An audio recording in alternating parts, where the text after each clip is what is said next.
নমস্কাৰ আজি আপোনালোকলৈ আগবঢ়োৱা ভিডিঅ'টোৰ বিষয় হৈছে নোবেল বঁটা 2020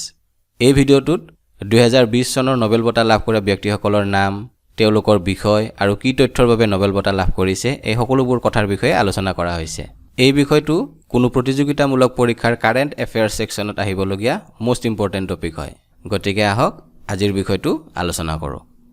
নোবেল বঁটা পৃথিৱীৰ সকলো বঁটাৰ ভিতৰতে শ্ৰেষ্ঠ বঁটা বুলি গণ্য কৰা হয় এই ফটোখন হৈছে সুইডেনৰ বিজ্ঞানী আলফ্ৰেড নোবেলৰ এখেতৰ সন্মানাৰ্থে প্ৰতি বছৰে বিভিন্ন দিশত পাৰদৰ্শিতা দেখুওৱা ব্যক্তিক নোবেল বঁটা প্ৰদান কৰা হয় বিজ্ঞানী আলফ্ৰেড নোবেলৰ জন্ম হৈছিল 1833 চনত আৰু মৃত্যু হৈছিল 1896 চনত বিজ্ঞানী নোবেলে তেখেতৰ সকলো সম্পত্তি আৰু সঞ্চিত ধন বিশ্বক দান কৰি থৈ যায় আৰু সেই সম্পত্তিৰ পৰাই প্ৰতি বছৰে পদাৰ্থ বিজ্ঞান ৰসায়ন বিজ্ঞান চিকিৎসা বিজ্ঞান সাহিত্য অৰ্থনীতি আৰু বিশ্ব শান্তিৰ বাবে বিশিষ্ট সেৱা আগবঢ়োৱা ব্যক্তিক নোবেল বঁটা প্ৰদান কৰা হয় এই বঁটাসমূহ 1901 চনৰ পৰা প্ৰদান কৰি অহা হৈছে প্ৰতি বছৰে 10 ডিচেম্বৰৰ দিনা অৰ্থাৎ যিদিনাখন বিজ্ঞানী আলফ্ৰেড নোবেলৰ মৃত্যু হৈছিল সেই দিনা সুইডেনৰ ৰাজধানী ষ্টকহোমত এই বঁটা প্ৰদান কৰা হয় এতিয়া 2020 চনত এই 6টা বিষয়ত নোবেল বঁটা লাভ কৰা ব্যক্তিসকলৰ বিষয়ে আপোনালোকক জনাবলৈ ওলাইছো পদাৰ্থ বিজ্ঞান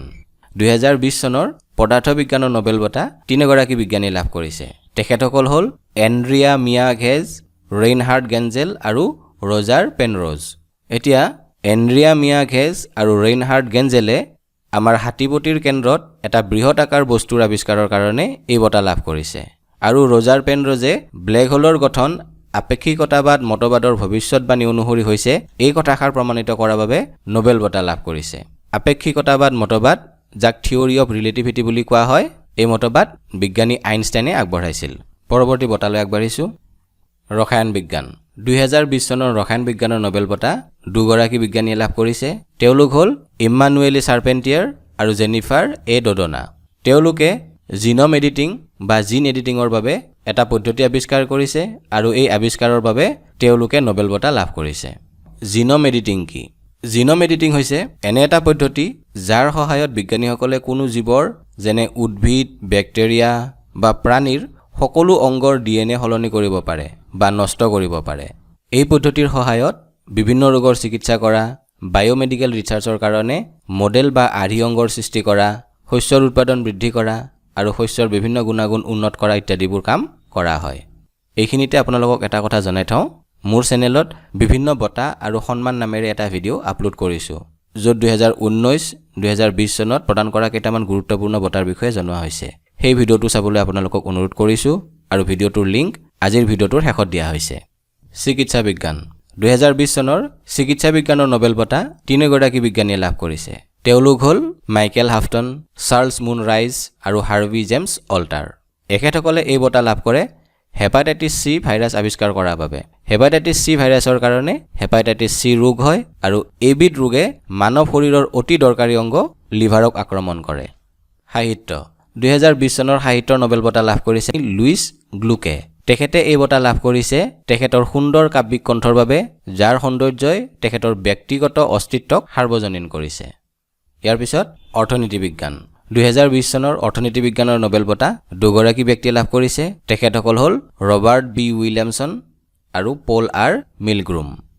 এখেতসকলে নিলাম তত্ত্বৰ বিকাশ আৰু নতুন নিলাম সজ্জাৰ আৱিষ্কাৰৰ বাবে এই বঁটা লাভ কৰিছে আৰু শেষত হৈছে শান্তিৰ নোবেল বঁটা 2020 চনৰ শান্তিৰ নোবেল বঁটা লাভ কৰিছে ৱৰ্ল্ড ফুড প্ৰগ্ৰামে সংঘৰ্ষত প্ৰভাৱিত অঞ্চলসমূহত ক্ষুধা নিবাৰণৰ উল্লেখযোগ্য ভূমিকা আগবঢ়োৱাৰ বাবে ৱৰ্ল্ড ফুড প্ৰগ্ৰামক শান্তিৰ নোবেল বঁটা প্ৰদান কৰা হৈছে এতিয়া ৱৰ্ল্ড ফুড প্ৰগ্ৰামৰ বিষয়ে কিছু তথ্য আপোনালোকক জনাবলৈ ওলাইছো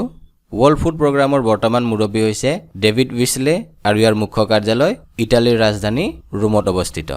এইখিনিয়ে হ'ল 2020 চনত নোবেল বঁটা লাভ কৰা ব্যক্তিসকলৰ নাম আৰু তেওঁলোকে কি বিষয়ত নোবেল বঁটা লাভ কৰিলে এই সকলোবোৰ তথ্য যদি এই ভিডিঅ'টোৰ তথ্যখিনি আপোনালোকক উপকৃত কৰিছে তেনেহ'লে ভিডিঅ'টো লাইক কৰিব আৰু লগতে আপোনালোকৰ মতামত কমেণ্টৰ জৰিয়তে জনাব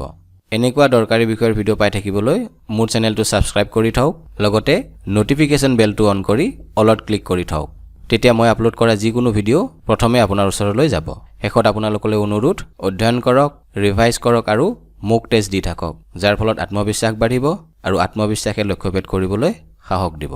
ধন্যবাদ জয় আই অসম